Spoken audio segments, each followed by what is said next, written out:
Okay, let's start. Yeah, absolutely. Let's see. Yeah. Okay, good morning, everyone. Thank you very much for being here, for choosing this session. My name is Thomas Heller. I work at the EMCDDA, that's the EU Drugs Agency, and I will be co-chairing this session that will provide the updated evidence on prevention and control of HCV and HIV among people who inject drugs, together with Ottilia Mard. I am a medical epidemiologist and I am employed by the European Centre for Disease Prevention and Control, ECDC, where I am working since more than 10 years in the HIV, STI and hepatitis program. In 2018, I initiated from ECDC side the process of guidance update. Great. So we have 1 hour, 3 speakers that we will present before they present. But if you allow us, we will start, Ottilia and myself, with a short overview, contextual background of this document.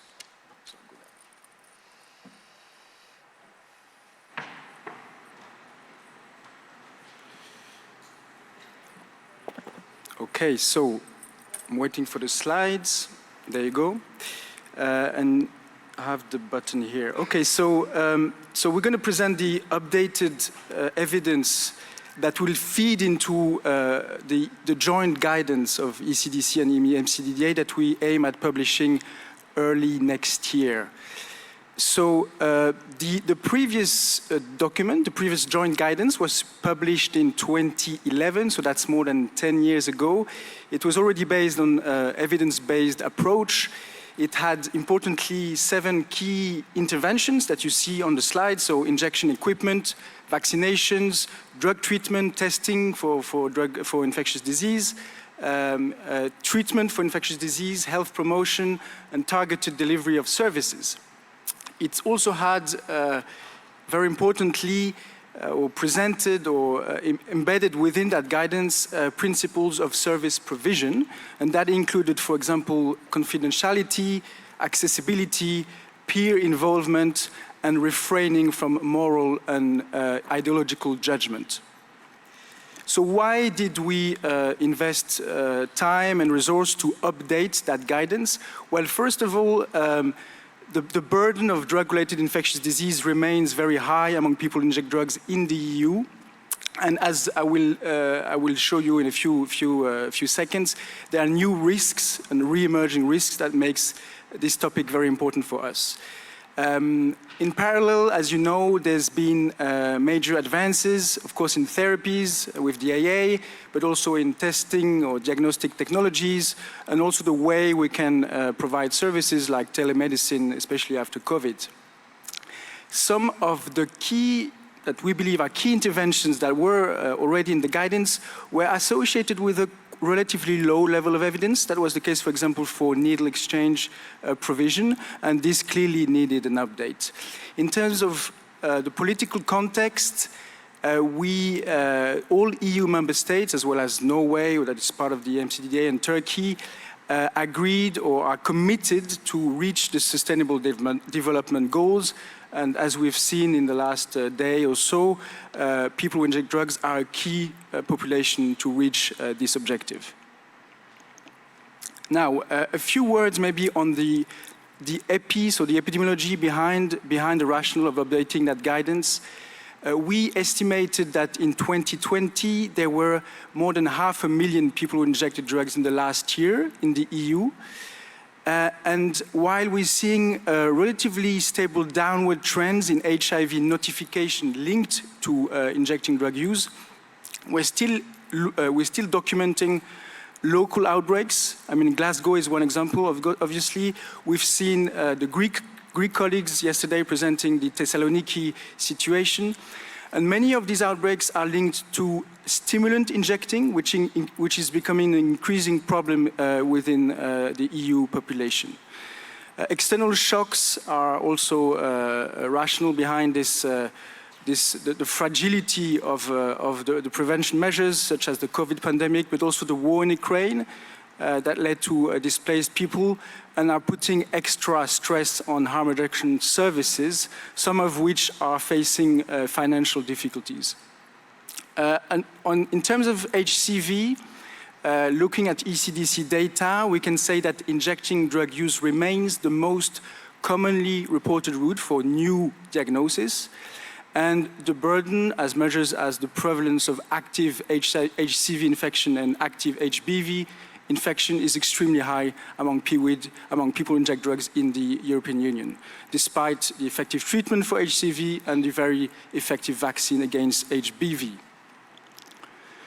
At the same time, prevention measures, key ones, are still provided as a suboptimal level in our countries. This graph shows you the country, so each dot is a country with two indicators. So on the x-axis, that's the proportion of opioid users that are on OST or OAT, and on the y-axis, that's the number of syringes distributed per year per people who inject drugs. So these are one of the many key indicators of the WHO elimination plan. And as you can see, for our region, only 4 countries in 2020 had data to document they had reached those 2 targets. These countries are Czechia, Spain, Norway, and Luxembourg. In terms of the continuum of care, we have very few data documenting the full continuum among our key population. And we have at least 3 countries saying that they still have, or they still implement restrictions towards DAA for people who inject drugs. Ottilia, do you want to continue? Thank you. Thank you. We wanted to keep the dynamic of the session and change a little bit between chair and presenters. So, Thomas presented data from the European Barometer, which is hosted and prepared by EMCDDA at ECDC. We also have data, and we just published a report showing 2020 level information on countries' responses to hepatitis C and B epidemic. And there is a strong message that actually the EU countries are not on track for and the pathway for the elimination. But coming back to the guidance, in 2018, we started the process of guidance update with a stakeholder survey that inquired our guidance users on the guidance use and need for update. The guidance published in 2011 was well received, and it was published, it was translated in 17 languages in Europe, but the overwhelming majority of the survey respondents indicated a need for update. And the interventions most in need for update were infectious disease treatment and testing. More specifically, our guidance users wanted us to acknowledge new treatment advances in treatment for infections, and to identify interventions to improve access and adherence to treatment. Also, they indicated us that we should look into new emerging concepts and tools in public health.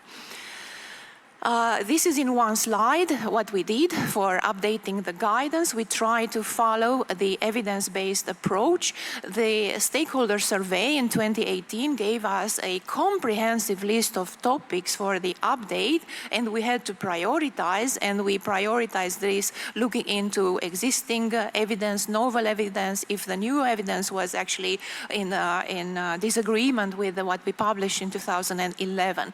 After this, we commissioned services for evidence reviews, EMCDDA to Public Health Scotland and Glasgow Caledonian University to perform an update of the review of review they did in 2011 and a review of modeling studies.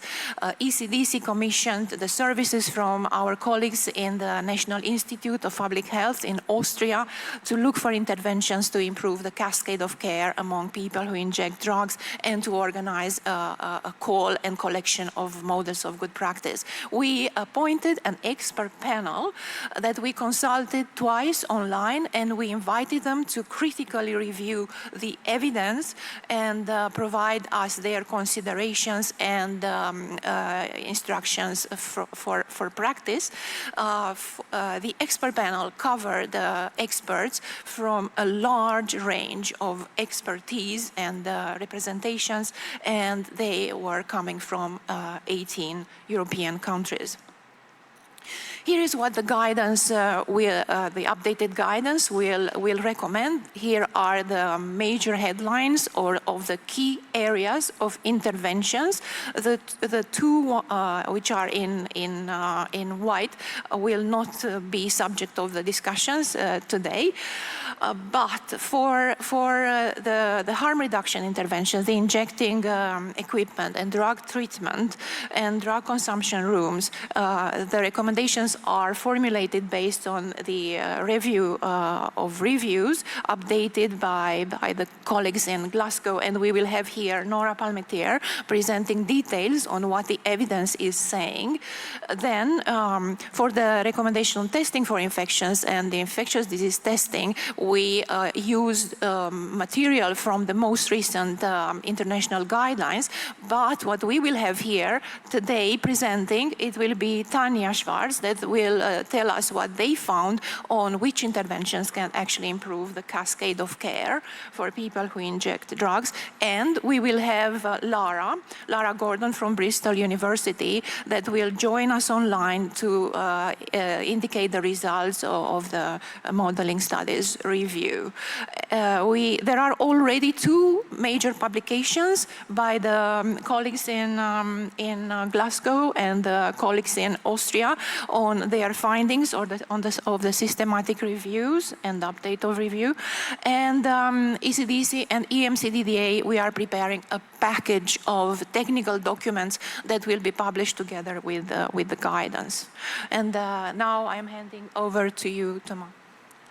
Thank you, Ottilia. So maybe this slide, we can leave it for the discussion after the speakers, but basically you will see that there still remain some gaps in evidence, so we still need to do more, to produce more research, especially on interventions such as DCRs, drug consumption rooms.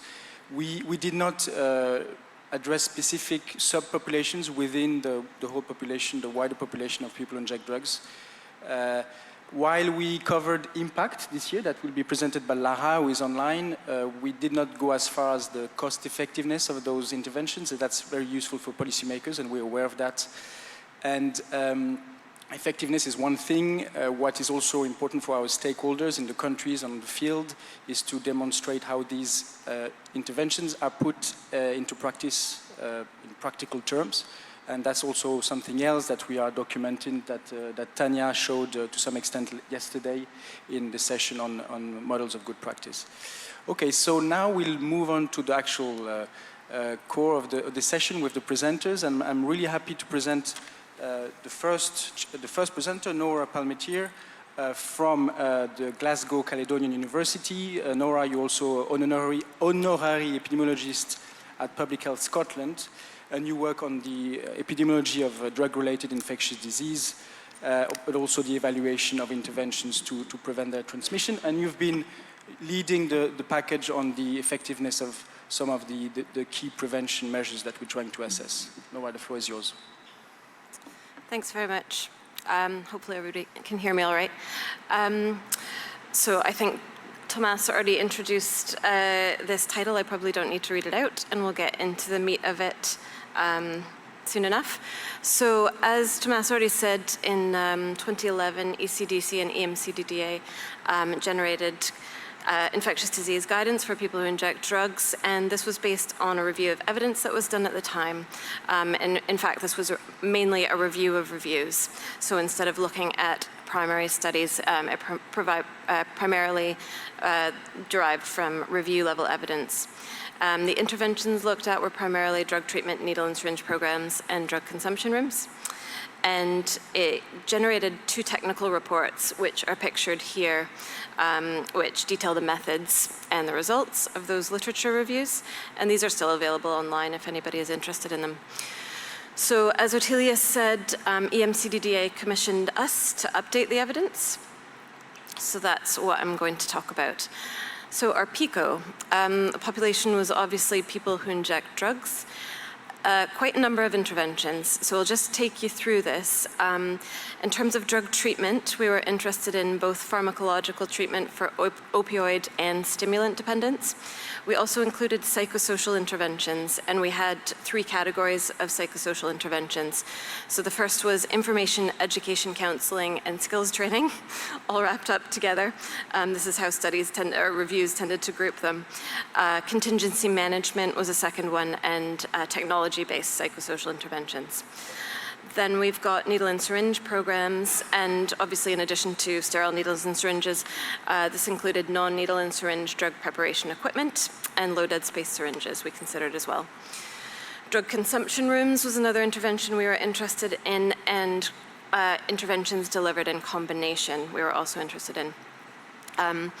Comparators, we actually didn't really put any criteria on the comparators. The outcomes that we were interested in were HCV, HIV, injecting risk behavior, which is defined as sharing injecting equipment or other drug preparation equipment. And we also considered frequency of injecting, where the interventions were any of the drug treatment interventions that I mentioned above. I should also say that where we found evidence that related to a particular setting, so for example, prisons, we considered this evidence separately. So to give you a kind of overview of the methods that we used, the approach that we took, it was actually quite complex. So first we did an overview of reviews, which is exactly the same thing as a review of reviews. It's just this is what people call it these days. And so this covered the period 2011, which is where the previous guidance left off, up until 2020. It was sort of around October 2020 when we ran the searches. And we reviewed also the primary literature, and this was primarily just to fill the gaps. Primarily just to fill the gaps where there was less than sufficient evidence that we identified in the overview of reviews. So we didn't always consult the primary studies and if it wasn't necessary. We brought all this together, graded the evidence, and we used the same framework that was used in the 2011 review of reviews, and to classify evidence as either sufficient, tentative, insufficient, or none. And then, of course, we had to sort of consider the evidence all across the piece. So going back to what the 2011 review of reviews found and consider how this influenced our final evidence statements. So we searched the following databases that are listed here. Publication dates, as I've said, 2011 to 2020, and we didn't have any geographical or language restrictions. So in terms of critical appraisal, we used the MSTAR2 tool to critically appraise the reviews that we found. And this classified reviews as high or moderate quality or low quality, and we had to translate this into the same classification that was used in the 2011 reviews so that we could be consistent and compare across the two. Sorry, I'm not doing that, it's just jumping ahead, I'm not sure why. So we translated this into core, which were moderate or high quality reviews, and supplementary reviews, which were low quality reviews. And also to be consistent with the 2011 approach that was used, we didn't use a particular tool for critically appraising primary studies. Instead, we used the study design as an indicator, a proxy for study quality, with randomized controlled trials and cohorts considered to provide robust evidence and anything else considered to provide weaker evidence. So to synthesize the data, as I've said, we used the same framework that was used in 2011. And this is over to the right here, and don't worry too much about the detail, but this is just to give you an idea of what is required to generate an evidence statement of sufficient, tentative, insufficient, or no evidence. And it was based on statements of evidence from the reviews themselves, as well as the study designs and number of studies and findings within those of the studies within those reviews. So another busy slide, don't worry too much about the detail here, it's just to illustrate the volume of articles that we processed. So over on the left-hand side of this slide is the overview of reviews. So we screened about 8,500 titles and abstracts, and ultimately we ended up with 17 reviews, 12 of which we rated as moderate or high quality, and 5 were low quality. And over on the right is the results of the primary literature search. So we screened over 7,000 titles and abstracts for this search, and ultimately we ended up with 61 potentially relevant studies. And I call these potentially relevant because, as I said before, we didn't necessarily refer to the primary studies unless there were gaps in the overview of reviews. So this is how we synthesize the evidence. And we generated one of these tables for each intervention and outcome combination. So for example, for opioid agonist therapy, OAT, we would have had one of tables for each of HCV, HIV, and injecting risk behavior. So you can imagine there was quite a lot of tables once we got through all the intervention and outcome combinations. And I'm not going to go into great detail here, but it's just to give you an idea of how we synthesized the data. So we looked at the results from the overview of reviews first. So for this particular outcome and intervention combination, we identified 2 core reviews, so those are the high quality reviews. We had to extract evidence statements from the reviews themselves. And we also looked at the number of studies and the study designs of the component studies within the reviews, as well as the effect sizes. And these 2 reviews had done meta-analyses, so that always makes it a bit easier to come up with a single effect size. We also extracted where the studies took place within these reviews, and this came into play a little bit more when we were the evidence to decision process involving the experts who use this information when considering the applicability to the European context. So based on all of our evidence from the overview of reviews, we derived a preliminary evidence statement. And then we looked back to the evidence statement in 2011. We used our algorithm to combine the 2 and ended up with a final evidence statement. So in this case, for OAT and HCV, we concluded that there was sufficient evidence that OAT is effective in preventing HCV. And in this case, it was actually primary infection and HCV reinfection, because one of these reviews actually looked at reinfection.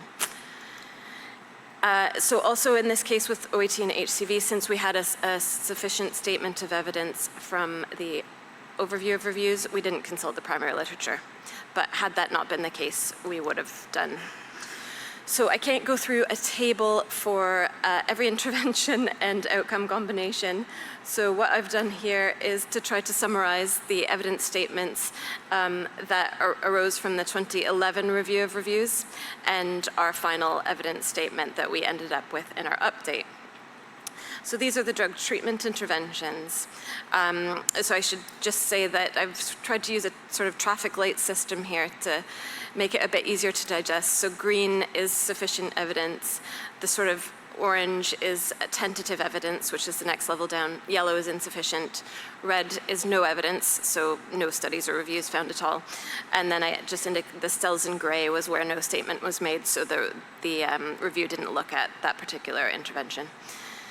So the good news here was the increase from tentative to sufficient evidence for OAT in preventing HCV transmission.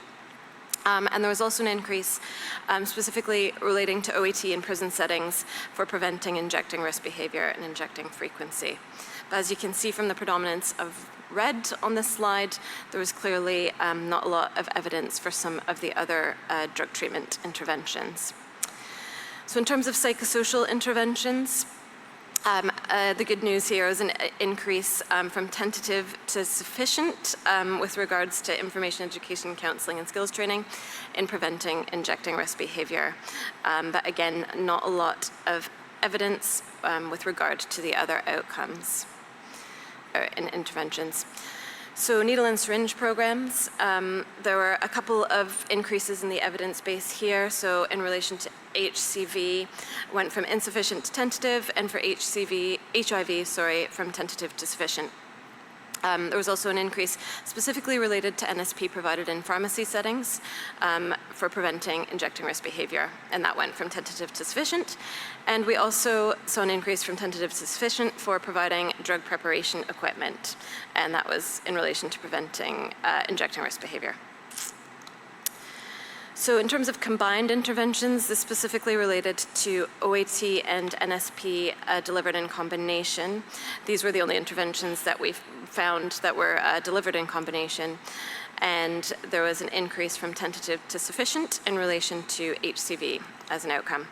And then finally, drug consumption rooms. So there was no change in any of the level of evidence for any of the outcomes here. So in conclusion, for some of the mainstay harm reduction interventions, we now have sufficient evidence that they are effective in preventing most of the outcomes. So for OAT, there's sufficient evidence that it prevents HCV, HIV, and injecting risk behavior. For NSP, there's sufficient evidence for its effectiveness in preventing HIV and injecting risk behavior. And for combination OAT and NSP, there's sufficient evidence that it prevents HCV. But as you've seen from the tables I've just shown, there are still lots of gaps, either no or insufficient evidence for lots of the interventions.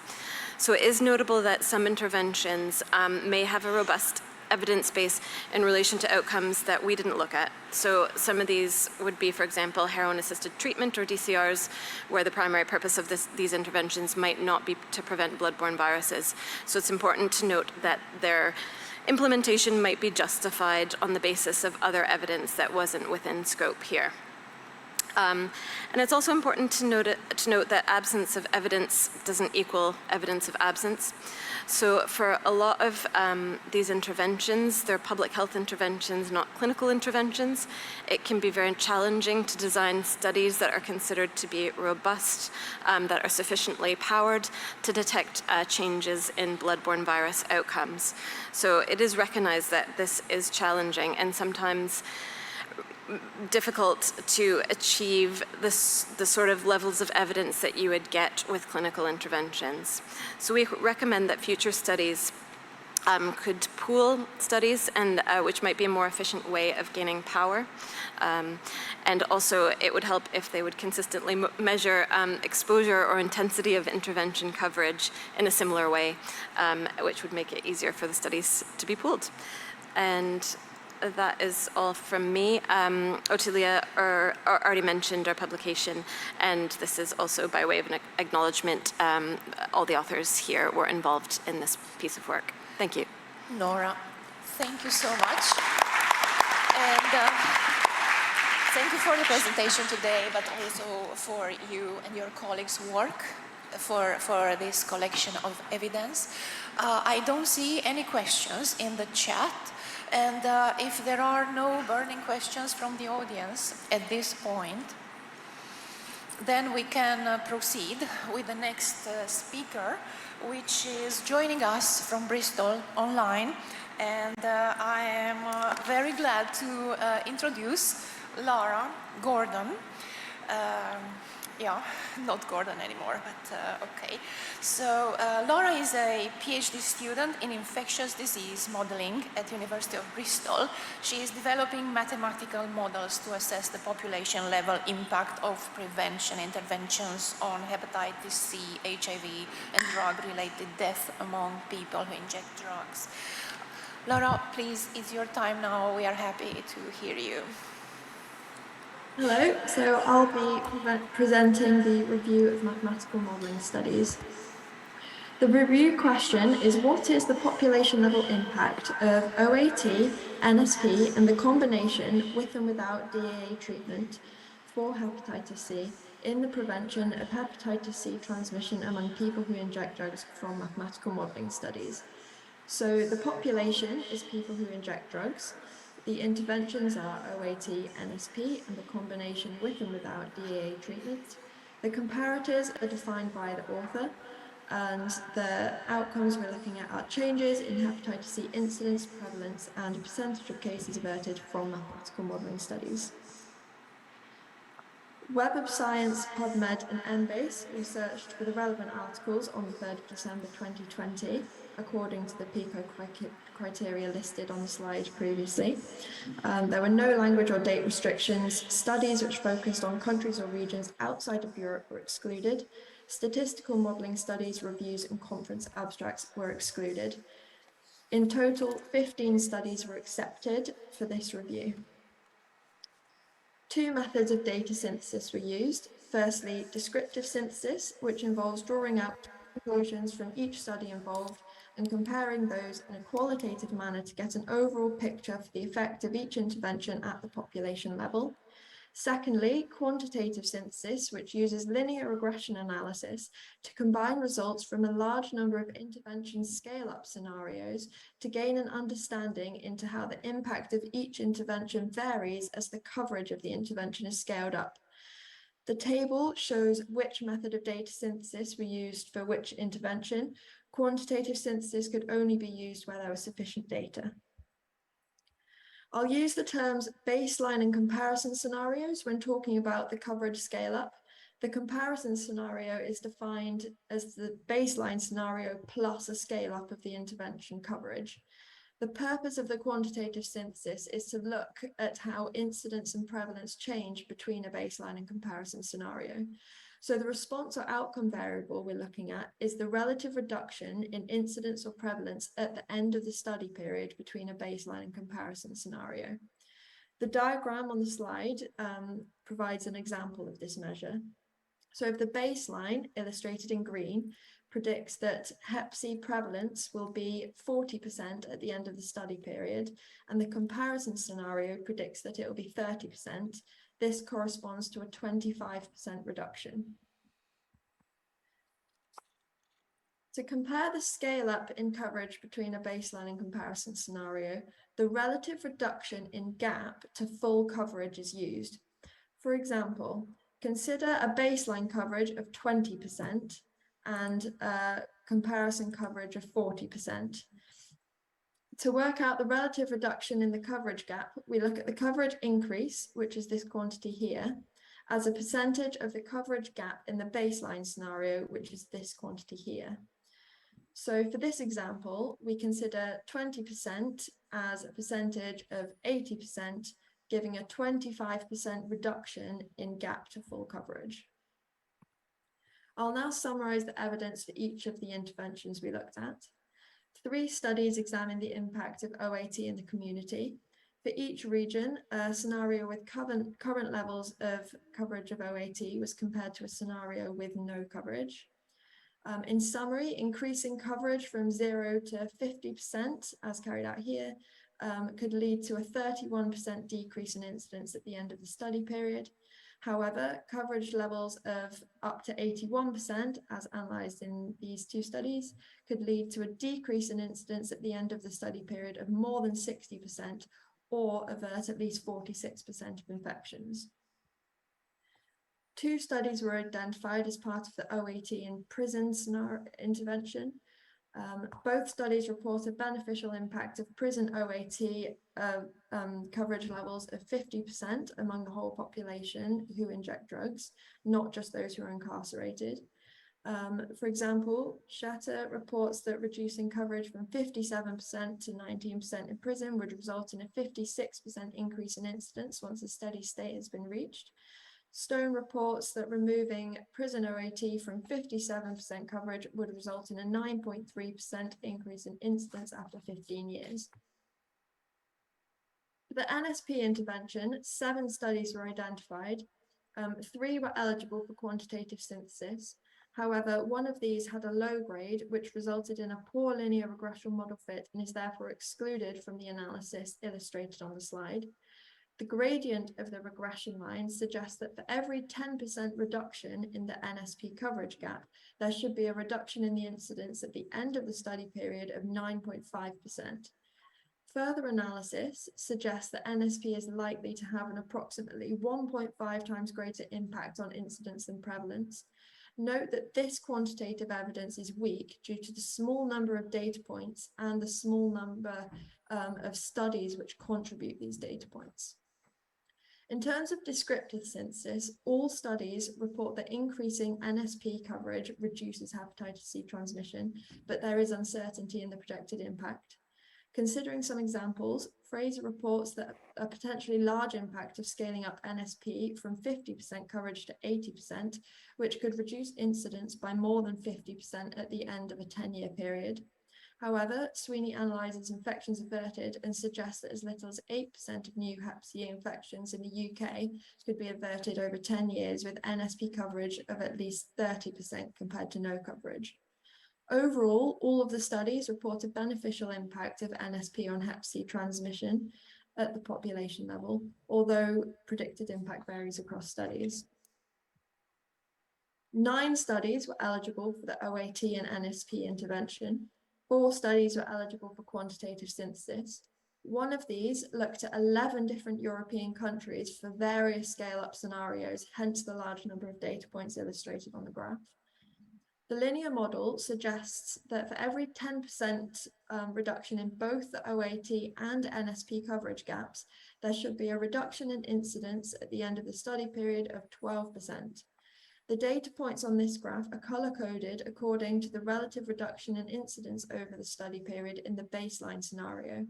The red points lie towards the top and the blue points lie towards the bottom, which suggests that OAT and NSP may have a larger effect when incidence is already declining. A linear model which separates the effect of OAT and NSP was also analysed and shows similar results to those presented here, but with OAT contributing more to the reduction in incidence than NSP. All linear models analysed for this intervention suggest a larger impact on incidence than prevalence. In terms of descriptive synthesis of all studies, it's difficult to tease apart the relationship between the coverage of the intervention and the effect from separate summaries. However, it's clear that all studies included in the review agree that the combination of OAT and NSP is associated with reductions in hepatitis C transmission at the population level, with the majority of studies reporting large effects. Crucially, studies which look at OAT and NSP on their own as well as in combination suggest that the combination has more beneficial impacts at the population level than would be expected from either intervention on its own. The final intervention examined was a combination of OAT, NSP, and DAA treatment. 5 studies were identified for this intervention, 3 of which were eligible for quantitative synthesis. Regression analysis, including each of the interventions separately, which is illustrated up here, show that all 3 contribute significantly to the decrease in incidence at the end of the study period, as demonstrated by the small p-values. The model cannot be illustrated on a 2-dimensional diagram, but this figure here gives an indication of how the coverage of the interventions affects the decrease in incidence. So the x-axis shows the average reduction in gap to full coverage between the OAT and NSP, and the points are color-coded according to the increase in DAA treatment. Similar results are found for prevalence, although OAT and NSP have a stronger effect on incidence than prevalence. Reviewing evidence from all of the studies, we can see that mathematical models predict that utilizing DAA treatment as part of the combined intervention with OAT and NSP has the potential to achieve substantial reductions in both hepatitis C incidence and prevalence, in agreement with this quantitative synthesis. Moreover, studies which looked at both the OAT NSP and the OAT NSP DAA combination interventions recommend that the OAT NSP DAA intervention would have the most beneficial impact on hepatitis C transmission. However, the quantitative synthesis shows that OAT and NSP play an important role and should therefore be recommended for scale up alongside treatment. In conclusion, mathematical modelling evidence supports the use of OAT and NSP for the prevention of hepatitis C transmission in people who inject drugs. The main added benefit of the review of mathematical modelling studies is that it can be used to inform guidance on the recommended intervention coverage levels. These recommendations will feature in the full guidance document, which is due to be published in the coming months. Thank you for listening. Thank you. Thank you very much, Lara, for your all the work that you've been doing and for the very clear presentation, for this very useful part of the information that will go into the guidance. Any questions? We have time for one question from the audience, and we'll hopefully also have time at the end of the session. No? Again, I just want to thank you, Lara. This is important, I mean, for at least for EMCDDA and ECDC to not just present effectiveness of individual interventions, but also impact, which might be more that, you know, some information that policymakers might find more useful and easily communicated to people who actually have the budget to allocate resources at the national or regional level. Thank you so much, Lara. So the next speaker is Tanya Schwarz, and Tanya will cover the last building block of this session, which is about the cascade of care, so the evidence for interventions to improve that cascade. So Tanya is a PhD student and researcher in the field of drug-related epidemiology and addiction for the Austrian Public Health Institute, that's the Gesundheit Österreich. And you involved in several EU and international projects. You've been working for EMCDDA as well. Tanya, the floor is yours. Thank you, Thomas. So the before mentioned ECDC and EMCDDA stakeholder survey in 2018 indicated that linkage to care and adherence to treatment were to be included as priority areas in the updated guidance. So the ECDC commissioned a systematic review to my institute that aimed to support the guidance update process by identifying interventions that can improve linkage to care and adherence to treatment for infectious diseases among PWIT. The results that I'm presenting today are only focusing on hepatitis C linkage to care and adherence to treatment.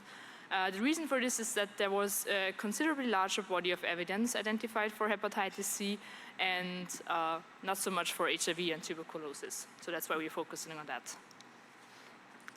Regarding the PICO, the study populations included either PWIT or more than 50% of people who inject drugs or reported ever injecting drug use or reported or people receiving OAT with a chronic hepatitis C infection. The interventions were aimed at improving the engagement at any or a combination of the following stages of the hepatitis C care cascade that were linkage to care and adherence to treatment. Linkage to care defined as clinical assessment of an infection or liver disease, and for adherence to treatment, we focused on only medication, only on DAA medication or a combination of DAA and interferon. We excluded interferon interventions. The comparator groups were composed of participants receiving care as usual or routine care as defined by the study authors, and non-randomized studies before and after intervention comparisons were also included. Regarding the outcomes for linkage to care, we looked at the percentage of study population that came in contact with a care provider, like a visit, and the percentage of study population initiating treatment, like treatment initiation as defined by the study authors. And for adherence to treatment, we looked at the percentage of study population that were adherent to the hepatitis treatment or completed hepatitis treatment, and also on the sustained virological response in week 12 and week 24. A bit on information sources and our eligibility criteria. So we looked at 5 databases between beginning of 2011 and July 2020. The geographical coverage included EU, EEA, and EFTA countries, as well as EU candidate countries, the UK, US, Canada, Australia, and New Zealand. We excluded non-peer-reviewed scientific articles or conference abstracts, study protocols, review articles including systematic reviews, and non-comparative studies. Now, switching to the results, of 7,318 records screened, we excluded 7,067 and reviewed in full text, and 251 were reviewed for full text, and that resulted in 14 studies that were included for hepatitis C. 11 of them looked at DAA treatment and 3 of them on DAA and interferon treatment. So following the risk of bias assessment using the effective public health practice tool and quality of evidence assessment using the grade system, individual studies were grouped into intervention categories. We then produced evidence to decision tables, and those were shared for critical review with the expert panel that Thomas and Otilia mentioned before. The expert panel discussions were guided by a structural agenda following the evidence to decision framework and provided additional qualitative data and analysis. The review resulted in a diverse group of interventions spanning across various settings and countries. So together with the expert panel, we identified relevant settings where these interventions should be implemented to be successful and which period groups or people inject drugs subgroups should be targeted. So further, we summarized relevant practice considerations for program coordinators and policymakers. So to start with, contingency management did show a positive effect, but not significant. Contingency management is where participants receive contingent cash incentives to reinforce treatment initiation or adherence, and they improve the primary outcomes in the review. So the expert, however, highlighted that contingency management should only be considered in addition to other low-threshold services, and importantly, countries' legal frameworks must be considered, and one needs to be cautious as to not create any inequalities when financial incentives are given out. Telemedicine offers a quite novel approach in bringing health and health equity to persons who inject drugs into all population groups and regions, in particular when referral to specialists is limited in countries or regions. So, however, relevant barriers may exist for some client groups, and based on the COVID-19 pandemic experiences where access to conventional treatment services has been restricted, telemedicine may have gained additional relevance. Peer involvement interventions showed a positive but not significant effect on linkage to care and adherence to treatment. However, peer support is widely acknowledged in hepatitis C elimination, in particular when addressing and engaging hard-to-reach populations. Directly observed therapy as a delivery mode was found to be rather unlikely to influence treatment initiation, but may enhance treatment adherence. So the expert panel conclusions emphasize that directly observed therapy as a delivery mode should not be a formal requirement to receive hepatitis treatment and should not be used as a controlling measure. And there is a need for different care pathways that clients decide themselves. Regarding the other 3 interventions, opioid agonist treatment often provides a fixed setting and a regular meeting point for 4 more recent people who inject drugs, which can be seen as a beneficial element for successfully managing the individual's treatment or pathway. However, an enrollment in OAT should not be considered as a prerequisite for receiving treatment. Our results suggest that hepatitis C infected patients can be effectively treated in primary care. The primary care setting provides many advantages for providing hepatitis C treatment, including patient comfort and familiarity and easier integration into patients' existing treatment plans. However, delivery of DAA treatment, for example, by GPs or nurses, must be assessed in view of legal aspects in some countries and different healthcare systems. Last but not least, integrated services and case management might be the most important intervention category, which brings a variety of services together with nurse case management approaches that facilitate referral, hepatitis C assessment and scheduling of specialist appointments for clients. Cooperation between institutions, in particular between tertiary, pharmacy and primary care setting was found to be successful, and people who inject drugs are regularly using different services, so needle and syringe provision programs, OAT networks, and co-location of health services. So this one-stop shop approach may be key for a success of these interventions. Finally, I want to draw some conclusions from our review and the practical considerations from the expert panel consultation. So first, our review found low to moderate quality evidence that integrated people-centered approaches may improve engagement throughout the hepatitis C treatment journey in a variety of settings. But the critical success factors for interventions can be listed like this. So they should be implemented in settings close to the target population, e.g. harm reduction services and opioid agonist treatment.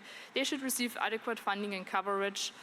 Recent drug use should not be an exclusion criteria for DAA treatment.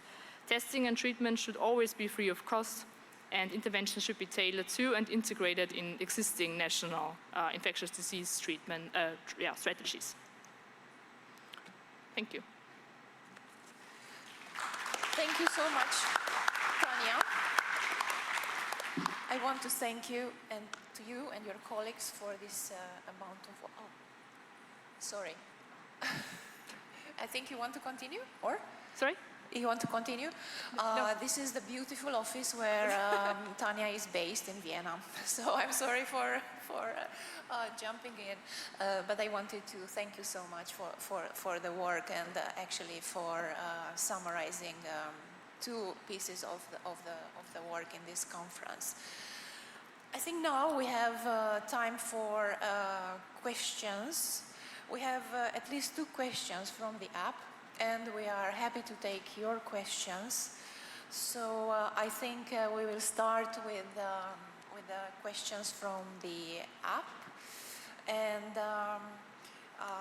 the first question, I don't think I should actually read the question, but if you are happy to take it, Nora. Do you want me to read the question? So the first question, online question is, are you looking at treatment as prevention for HIV in the same way? It's important, the person who asked the question says it's important to secure funding for supporting treatment as prevention work.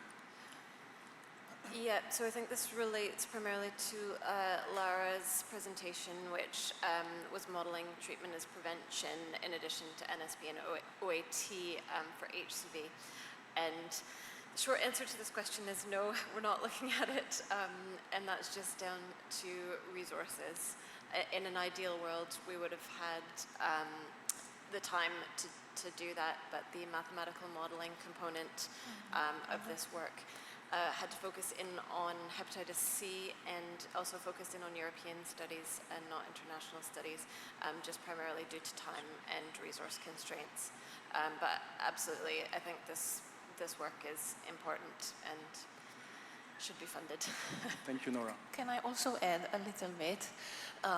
Thank you, Erika Peters, for the question. I would also like to say that in the guidance that we will publish, in the updated guidance, we will refer to treatment as prevention for HIV, and we will also mention and give reference to the international clinical guidelines and WHO guidelines that all make the case and highlight the importance of initiated early treatment for HIV among people who are infected, and to ensure they are virally suppressed and retain in care. So the next question. Okay, and maybe just to add a bit on that is the HIV-specific guidance published by ECDC already mentioned quite a lot treatment as prevention for HIV. So it's already recommended and put forward in many of the documents the EU agencies are publishing. Okay, the second question we have online, because I don't see any questions in the room, is, and probably that's also for you, Nora, when discussing evidence that sufficient dosage of OAT is effective for prevention of HCV transmission, how do you define sufficient dosage of OAT? Or how was it defined in the papers? Yeah, so I think that's a tricky one. A few studies within reviews that we're aware of have tried to quantify OAT dose, but hasn't always been a reliable marker, because obviously a sufficient dose of OAT, well, a dose of OAT is sufficient for one person, but might be wholly inadequate for the next person. So I think a lot of the studies have moved away from trying to measure a particular dose or a threshold above which somebody's considered to have sufficient coverage of OAT. A lot of the studies tend to measure either currently on OAT or off, or on OAT within specific time frames, which admittedly is limited, but this is a tricky one, and I don't think we can really define sufficient dose. Thanks, Nora. I see there's a question over there. I think it's John. Hi, yes. My name's Justin. I'm from the Public Health Agency of Canada. Thomas, you mentioned, or you presented a population size estimate of around, I think, just over 500,000. I'm just wondering if you can elaborate on how that was derived, that population estimate? Sorry, I didn't get the question. It's about population size estimate. Is that correct? Could you? Yeah, and how that was derived. How did you land on that? Okay, good question. Thank you for the question. So at the MCDDA, we collect studies from all member states that are doing such estimates. Most of the studies are based on what we call indirect statistical methods. So they're not surveys, but they do capture-recapture using, for example, people in treatment as one data source, people using low-threshold services another source, and then infectious disease. And they try to see the overlap, and based on the overlap, use a statistical model to get the hidden, so-called hidden population, right? So they come with quite a lot of uncertainty. So half of countries, of EU countries, plus Norway, plus Turkey, have those studies. The other half don't have it. They don't have any numbers. So what we do an imputation model based on other source of information, because some countries that don't have specifically data on people who inject drugs, on the population size, they would typically have an estimate of their opioid user population. And based on that and some other proxies, we come up to with that figures. That should be taken with a pinch of salt, as you say in English, and with large confidence interval. But we're working with our networks to refine that estimates every year. Amazing, thank you. Lara, you are online. Do you want to intervene? Do you have any comments to add further? No. Then I would like to just have a comment for Tanya and let you all know that this updated guidance will be the first guidance that will actually try to indicate some interventions to optimize the cascade of care among people who inject drugs, because as already Thomas showed in the slide, there are very few countries that are reaching the targets or are on the pathway for this. And maybe you can have a final thought, maybe final comment, Tanya, from your work and from your research on interventions. What do you think it works best, or you can also say what are the limitations of your work? Sorry, thank you, Tidia. Yeah. Like the number one limitation was maybe that there were a few studies that were conducted in European settings. So most were conducted in the United States or Canada or Australia. And as this guidance should be focused on the European settings, calls maybe there's a call for more studies to be conducted in European settings. So it's easier to really take those examples and practices really in other countries in Europe. Thank you, Tanya. Thank you so much. I think we still have some time for questions. And are there any challenging questions from the audience? We really hope that we gave you a flavor of how the updated guidance on prevention and control of infection among people who inject drugs will look like. We are hopeful that it will be useful.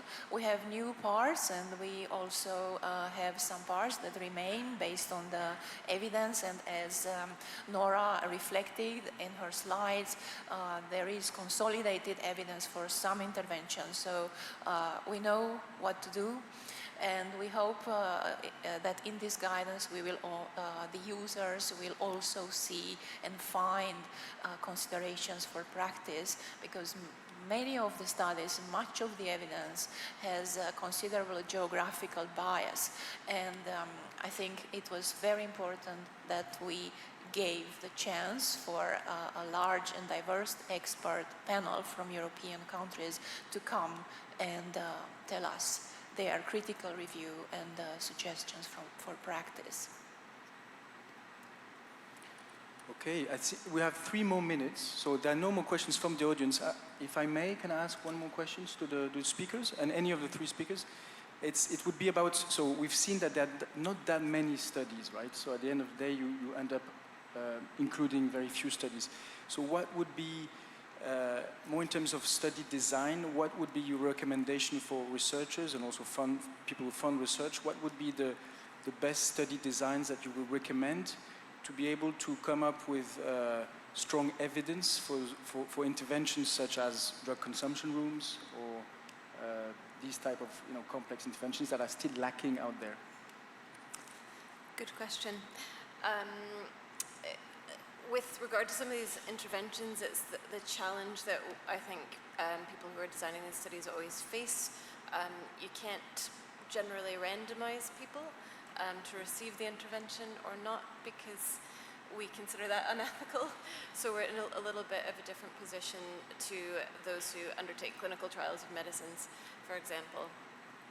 So that does limit your options in terms of study designs. So typically cohort studies are the best route, and sometimes these are designed with sort of primary data collection in mind, and sometimes it's a bit more of a secondary analysis of data type thing.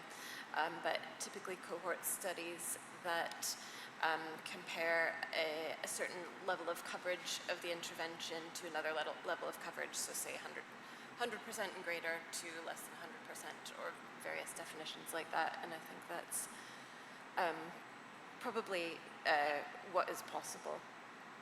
Thanks, very useful, thanks. Thanks, Nora. Tanya, do you want to add anything? Or Lara?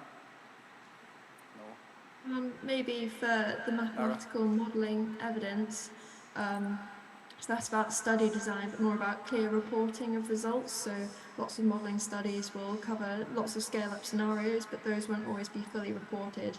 And one of the big limitations of the modelling evidence was that we couldn't include a lot of the work in the quantitative evidence because it wasn't always clearly reported.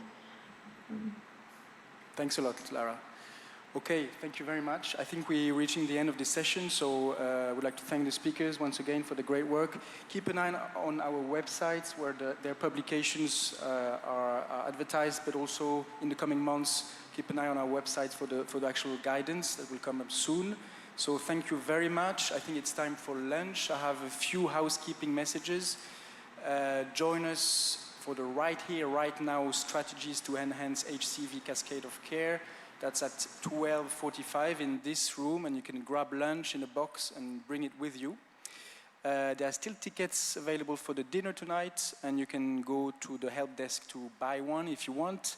And as you've seen, there's this, which is quite very, very nice, the INHSU Cinema Exhibition Hall, where you can have a look at the different movies that they filmed, and that's still available in the main hall. So thank you very much, enjoy your lunch, and see you soon. And thank you so much for being here with us, despite of fierce competition in the parallel sessions. Thank you.